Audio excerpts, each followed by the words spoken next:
एक और जहां पूरा देश दुर्गा पूजा मना रहा है, तो वहीं दूसरी ओर अंकिता भंडारी को न्याय दिलाने के लिए भी कई लोग सड़क पर आ रहे हैं। इसी सिलसिले में राजधानी रांची में कांग्रेस भवन के समक्ष तमाम जो कांग्रेसी है वो अपनी आवाज बुलंद करते हुए नजर आ रहे हैं। इनका कहना है कि एक और जहां पर बेटी बचाओ बेटी पढ़ाओ के नारे लगाते हैं, तो वहीं दूसरी ओर बेटी के साथ इस तरीके का अपमान भी देखने को मिलता है। हम यहाँ के कुछ लोगों से बात करते हैं और जानने की कोशिश करते हैं कि लगातार कई लोग न्याय की गुहार लगा रहे हैं। आज कांग्रेस की ओर से भी न्याय की गुहार लग रही है, क्या कुछ स्टैंड होगा कांग्रेस का? देखिए, निश्चित तौर पर जब से ये भाजपा की सरकार बनी है, देश के प्रधानमंत्री नरेंद्र मोदी जी बने, उनका एक नारा था।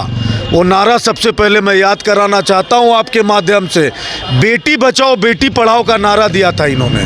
सीधे तौर पे 8 वर्षों में आप देख रहे हैं जिस प्रकार पिछली घटना अभी घटी अंकिता भंडारी के साथ में उत्तराखंड में, इसी तरह मध्य प्रदेश और विभिन्न राज्यों में घट रही है। सीधे तौर पे भाजपा के नेता संलिप्त हैं इन सब घटनाओं पे, और भाजपा के नेताओं के ऊपर कोई कार्रवाई नहीं हो रही है। इनकी सरकार है, इनकी सरकार इनका जो अत्याचार बेटी बहनों पे किया जा रहा है उसको छुपाने का कार्य को किया जा रहा है, जिसके खिलाफ आज युवा कांग्रेस रांची में अंकिता भंडारी को न्याय दिलाने के लिए श्रद्धांजलि अर्पित कर रही है।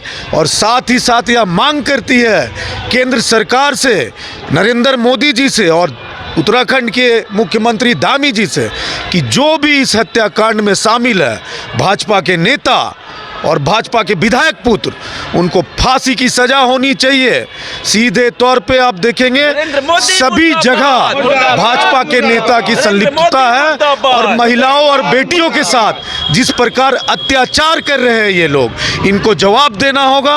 आज युवा कांग्रेस रांची महानगर के नेतृत्व में यहाँ शांतिपूर्ण तरीके से आज श्रद्धांजलि अर्पित कर रहे हैं। आने वाले समय में हम लोग ये सरकार, गूंगी बहरी सरकार को जगाने का कार्य को करेंगे, और देश की जनता, खास तौर पे देश की महिलाएं और बहनें और बेटियां देख रही है कि इस देश में मोदी जी के राज में ये जो बेटी पढ़ाओ बेटी बचाओ का नारा था, ये नारा सीधे तौर पे पूरे तरह से फेल हो चुका है।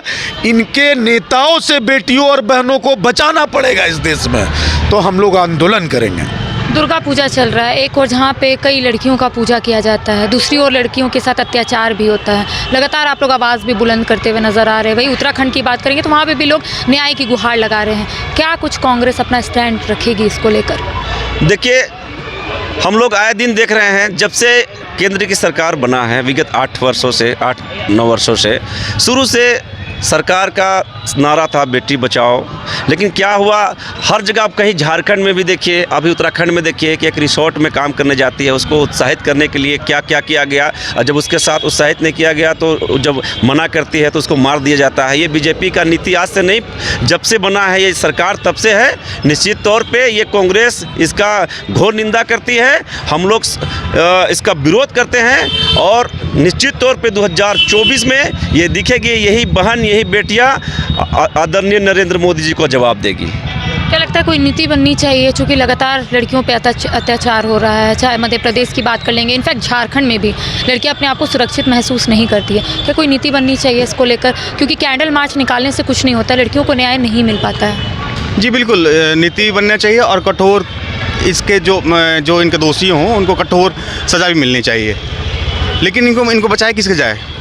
जो आज केंद्र सरकार में जो आज सत्ता में बैठे हैं, उनके ही तो नेता और उनके ही तो छोटे कार्यकर्ता ये सब काम कर रहे हैं। ये देखिए, सिर्फ अंकिता भंडारी की बात नहीं है, आप उत्तर प्रदेश में देखेंगे तो सेंगर से लेकर के आप अभी नोएडा की बात करें, वहाँ भी आपने देखा होगा एक भाजपा के कार्यकर्ता किस तरह से महिला को किस तरह से अभद्र भाषा से प्रयोग कर रहे थे। आप झारखंड की बात करेंगे तो एक आदिवासी बहन के साथ जिस तरह से बेटी बचाओ बेटी पढ़ाओ के पता नहीं क्या थी वो कन्वेनर या समथिंग कुछ थी, तो उनके द्वारा जो वो बहन के साथ जो किया गया, इस तरह से कई घटनाएं सिर्फ इनके ही पार्टी के लोग और इनके ही नेता कर रहे हैं। तो सिर्फ कानून बनाना नहीं, कानून बनाना तो चाहिए ही, और कठोर सजा भी दिलाना पड़ेगा। तो एक बार हम आपको तस्वीर दिखाने की कोशिश करेंगे कि तमाम जो युवा कांग्रेस है वो इस वक्त कांग्रेस भवन के सामने श्रद्धांजलि अर्पित कर रहे हैं। चूँकि अंकिता भंडारी को न्याय दिलाने के लिए तमाम जो देशवासी है वो सड़क पर उतर रहे हैं, और उनका कहना है कि लगातार एक और जहां पर बेटी बचाओ बेटी पढ़ाओ के नारे लगाते हैं, तो वही दूसरी ओर बेटियों के साथ अत्याचार भी किया जाता है। साथ ही साथ इन लोगों का कहना है कि केंद्र सरकार की नीति की वजह से तमाम जो लड़कियां हैं उनके साथ इस तरीके का अत्याचार किया जाता है। तो तमाम जो युवा कांग्रेस है वो इस वक्त अंकिता भंडारी को न्याय दिलाने के लिए सड़क पर उतरे हैं और कैंडल मार्च के साथ साथ अंकिता को श्रद्धांजलि अर्पित कर रहे हैं। अपने कैमरा पर्सन कुणाल के साथ मैं करिश्मा सिन्हा, न्यूज़ 22 रांची।